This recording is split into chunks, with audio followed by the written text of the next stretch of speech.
Alors la semaine dernière, ils ont fait leurs petits essais chez Ferrari. Journée de tournage au Mugello, 200 km effectués. 40 tours sur le circuit Toscan. Charles Leclerc a ouvert la journée au volant de la C25 à suspension modifiée, tandis que Lewis Hamilton prenait le volant de la voiture rouge l'après-midi. Et les deux pilotes se sont partagés équitablement le kilométrage autorisé par le règlement. Donc en gros, ils ont fait 100 km chacun.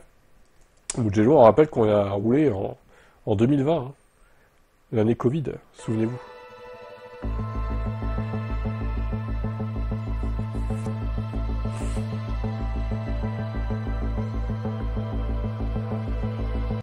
Magnifique. Quelle courte vidéo de 11 secondes. Magnifique. Alors, suspension, mais qu'est-ce qu'elle change?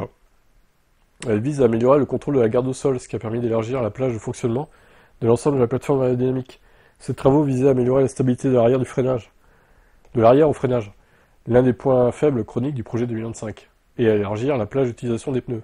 L'estampa explique plus en détail, une géométrie révisée des bras de suspension supérieure a été observée, avec une nouvelle fixation au châssis et une révision des éléments internes. Motorsport Italia a ensuite souligné que Loïc Sierra, directeur technique de Ferrari, était présent au stand et a souligné les premiers retours concernant la nouvelle configuration de la suspension arrière de la SC25.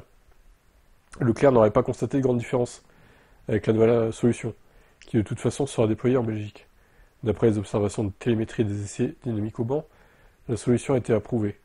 Désormais, la peaufinée lors d'un week-end de course, celui de Spa-Francorchamps, du 25 au 27 juillet, sera tout sauf simple, compte tenu du caractère sprint du site de ce week-end. Eh oui, il n'y aura qu'une seule séance, c'est chaud. Il va falloir vite trouver les réglages, là. Hein.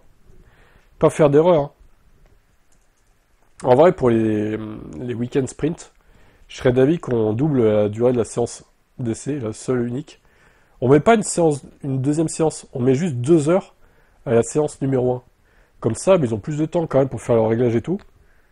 Et ils peuvent tester les petites évos qu'ils font, etc. En 2 heures, ils ont le temps, là, je pense. Que là, 1 heure, ça va être un peu short. Hein. Bon, bref, on verra bien ce que ça donne. J'espère que ça va faire retrouver la voie du succès à Lewis Hamilton.